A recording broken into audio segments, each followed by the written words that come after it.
स्वागत है आपका लर्नर्स अम्ब्रेला में। दोस्तों, आज का हमारा टॉपिक है साइन कन्वेंशन। न्यूमेरिकल सॉल्व करने में आपको सबसे ज्यादा मदद इसी टॉपिक से मिलेगी, तो इस टॉपिक को आप ध्यान से पढ़िएगा। दोस्तों, इस टॉपिक को शुरू करने से पहले मैं आपको बता दूं कि इस टॉपिक को समझने के लिए कोऑर्डिनेट सिस्टम की जानकारी होना थोड़ा जरूरी है।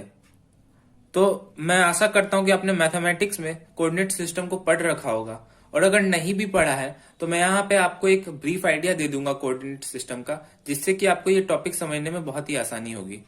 तो आइए शुरू करते हैं। दोस्तों, कोऑर्डिनेट सिस्टम में हम किसी भी पॉइंट या किसी भी ऑब्जेक्ट को लोकेट करने के लिए कोऑर्डिनेट सिस्टम का इस्तेमाल करते हैं। तो कोऑर्डिनेट सिस्टम में हमारे पास दो लाइंस होती हैं इस तरह से, जो कि परपेंडिकुलर होती हैं, ये 90 डिग्री बना रही होती हैं। इस एक्सिस को हम एक्स एक्सिस कहते हैं, यानी कि पॉजिटिव एक्स एक्सिस, और इस पॉइंट से इधर की ओर जो एक्सिस जाती है उसको हम नेगेटिव एक्स डैश कहते हैं, नेगेटिव एक्स एक्सिस।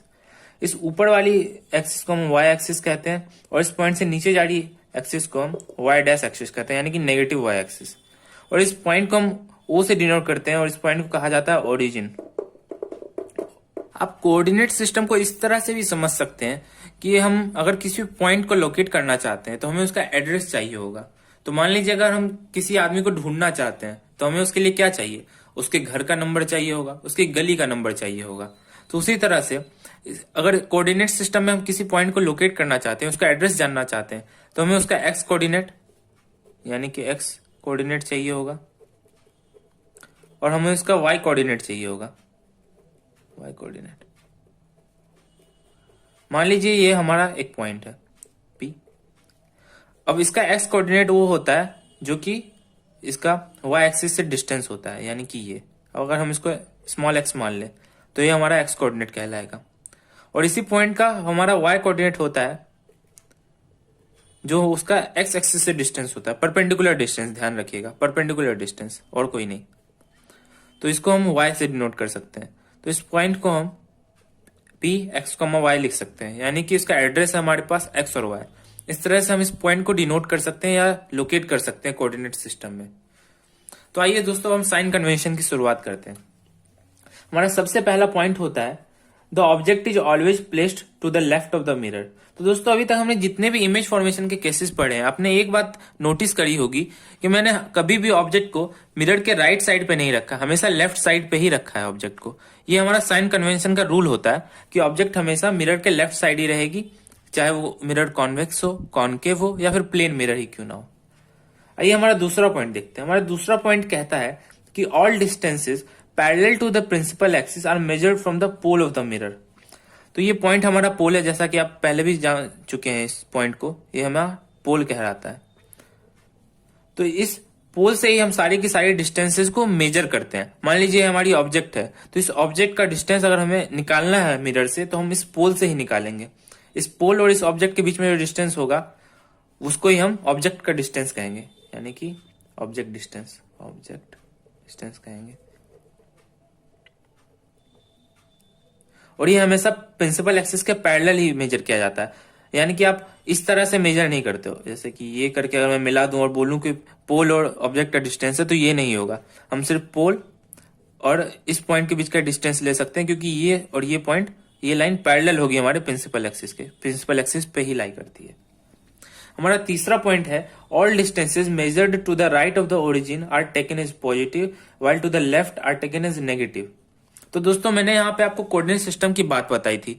तो अगर आप उस कोऑर्डिनेट सिस्टम को इस मिरर पे रख दो, तो हम अगर इस पोल को ओरिजिन मान लेते हैं, हमारे इस वाले एक्सिस को, प्रिंसिपल एक्सिस के राइट पार्ट को हम पॉजिटिव एक्स एक्सिस, और प्रिंसिपल एक्सिस के लेफ्ट वाले पार्ट को नेगेटिव एक्स एक्सिस मान लेते हैं। प्रिंसिपल एक्सिस के ऊपर वाले पार्ट को पॉजिटिव वाई एक्सिस, और प्रिंसिपल एक्सिस के नीचे वाले पार्ट को नेगेटिव वाई एक्सिस मान लेते हैं। तो ये हमारा पूरा कोऑर्डिनेट सिस्टम तैयार हो जाएगा बन के। अब इसकी मदद से हम तीसरा पॉइंट समझने की कोशिश करते हैं। मतलब कि अगर ओरिजिन यानी कि पोल के राइट साइड अगर हम जाते हैं तो सारी चीजें पॉजिटिव होगी, यानी कि यहाँ पे जितना भी डिस्टेंस हम मेजर करें वो पॉजिटिव होगा। अगर मान लीजिए मैं यहाँ पे 5 सेंटीमीटर जाता हूँ, तो इसको हम प्लस 5 सेंटीमीटर से डिनोट करेंगे।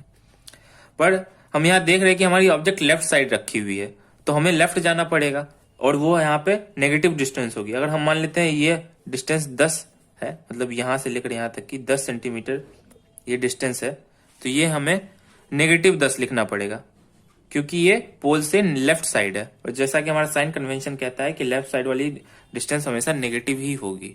हमारा चौथा पॉइंट है distance measured perpendicular to above principal axis, यानी कि positive y axis are taken as positive. और हमारा पांचवा पॉइंट कहता है कि distance is measured perpendicular to and below principal axis are taken as negative, यानी कि ये हमारा ओरिजिन यानी कि पोल है, इससे ऊपर अगर हम जाते हैं तो हमारी डिस्टेंसेस सारी की सारी पॉजिटिव होगी, और अगर हम नीचे जाते हैं तो हमारी सारी डिस्टेंसेस नेगेटिव होगी। तो अगर हम मान लेते हैं ये हमारी ऑब्जेक्ट है, तो ये ऑब्जेक्ट की जो हाइट होगी h, ये पॉजिटिव होगी क्योंकि हम प्रिंसिपल एक्सिस से ऊपर जा रहे हैं, परपेंडिकुलर जा रहे हैं लेकिन ऊपर जा रहे हैं।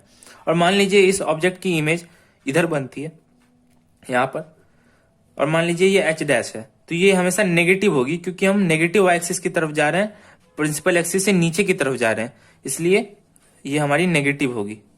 तो ये डिस्टेंस नेगेटिव और ये डिस्टेंस पॉजिटिव होगी। तो दोस्तों साइन कन्वेंशन में हमने दो चीजें सीखी कि अगर हम पोल से लेफ्ट की तरफ जा रहे हैं तो हमारा डिस्टेंस जो होगा वो नेगेटिव होगा, यानी कि वो नेगेटिव एक्स एक्सिस पे लाई करता है। और अगर पोल से राइट की तरफ जा रहे हैं तो हमारा डिस्टेंस पॉजिटिव होगा, जैसा कि यहाँ हमने देखा। और अगर हम पोल से ऊपर की तरफ जा रहे हैं तो हमारा डिस्टेंस पॉजिटिव होगा, और अगर पोल से नीचे की तरफ जा रहे हैं तो डिस्टेंस हमारा नेगेटिव होगा। इन बातों को ध्यान में रखकर आप न्यूमेरिकल को आसानी से सॉल्व कर पाओगे। मैं आशा करता हूं कि आपको ये सारे टर्म्स अच्छे से समझ में आ गए होंगे, लेकिन अगर आपको अभी भी कोई परेशानी है तो आप कमेंट बॉक्स में पूछ सकते हैं, फिर आप हमारे टेलीग्राम चैनल में अपना डाउट रिजॉल्व करवा सकते हो। दोस्तों बात अगर न्यूमेरिकल्स सॉल्व करने की आती है तो एक फॉर्मूला है जो बहुत ज्यादा इंपॉर्टेंट है, और ज्यादातर न्यूमेरिकल्स में आपको ये फॉर्मूला ही काम आएगा। तो ये फॉर्मूला आपको याद कर लेना है, बहुत छोटा सा और आसान सा फॉर्मूला है। इस फॉर्मूला को हम मिरर फॉर्मूला कहते हैं। इस मिरर फॉर्मूला में होता है 1/v plus 1/u equal to 1/f। तो आइए इन तीनों टर्म का मतलब समझते हैं। हमारी v होती है इमेज डिस्टेंस फ्रॉम पोल, यानी कि पोल हमारा ओरिजिन पॉइंट जो होता है उसको हम पोल बोलते हैं, या फिर पोल को ओरिजिन कहते हैं, आप ये कह सकते हैं। और हमारा u होता है ऑब्जेक्ट डिस्टेंस, मतलब ऑब्जेक्ट जो डिस्टेंस है हमारे पोल से उसको हम u कहते हैं, फ्रॉम पोल। और हमारी f होती है फोकल लेंथ, या फिर आप इसको कह सकते हो distance of focus from pole, focus from pole. तो ये तीनों डिस्टेंस जो होती हैं ये तीनों मिलके बनाती है हमारा मिरर फॉर्मूला, और इसकी मदद से हम ज्यादातर न्यूमेरिकल सॉल्व करते हैं। आइए एक एग्जांपल से इसको देखते हैं। जैसे मान लीजिए हमारा ये कॉनकेव मिरर है, थोड़ा गंदा हो गया, कोई बात नहीं, कॉनकेव मिरर है ये। और मान लेते हैं हम यहाँ पे हमारा फोकस है और यहाँ पे हमारा सेंटर ऑफ कर्वेचर है, और हमारी ऑब्जेक्ट यहाँ पर रखी हुई है इधर। ओके, तो हमारी ऑब्जेक्ट अगर यहाँ पर है तो हमारी इमेज यहाँ बनेगी। तो इस केस में हम देख सकते हैं कि ये हमारा पोल है, तो हमारी ऑब्जेक्ट डिस्टेंस जो होगी वो हमारी मान लेते हैं u है, और हमारी इमेज की डिस्टेंस v है, और हमारी फोकल लेंथ यानी कि फोकस और पोल के बीच की डिस्टेंस f है। तो इस केस में u होगा हमारा नेगेटिव, क्योंकि हम लेफ्ट साइड जा रहे हैं पोल से, और लेफ्ट साइड हमने साइन कन्वेंशन में पढ़ा है कि हमारा लेफ्ट साइड में हम जब भी पोल से जाते हैं तो हमारी डिस्टेंस नेगेटिव होती है। हमारी v जो होगी वो भी नेगेटिव होगी क्योंकि इमेज इस साइड बन रही है, और हमारा जो फोकस होगा यानी कि फोकल लेंथ होगी वो भी नेगेटिव होगी। तो ये तीनों ही नेगेटिव होगी। इस केस से हम समझ गए। बाकी आपको वैल्यूज दी रहेंगी क्वेश्चन में, जिसकी मदद से आप न्यूमेरिकल को सॉल्व कर पाओगे आसानी से। आइए दोस्तों एक दूसरा फॉर्मूला भी है जिसको हम देखते हैं, लीनियर मैग्निफिकेशन या फिर सिर्फ मैग्निफिकेशन। मैग्निफिकेशन का मतलब होता है कि किसी भी ऑब्जेक्ट को बड़ा या छोटा करना, यानी कि उसका साइज बदल देना। तो इस केस में साइज बदलने का मतलब होता है कि height of image upon height of object. ये हमारा रेशियो है, हाइट ऑफ इमेज जिसको हम HI से डिनोट कर सकते हैं, और हाइट ऑफ ऑब्जेक्ट को हम HO से डिनोट कर सकते हैं। तो ये रेशियो को ही हम मैग्निफिकेशन कहते हैं, यानी कि इमेज ऑब्जेक्ट के रिस्पेक्ट में कितनी बड़ी है या फिर कितनी छोटी है, यही हमको बतलाता है ये फॉर्मूला। इस फॉर्मूला यानी कि m, इसको मैग्निफिकेशन को m से भी डिनोट कर सकते हैं। इसका एक और फॉर्म होता है, इसको हम v/u, नेगेटिव ऑफ v/u, इस तरह से भी लिख सकते हैं।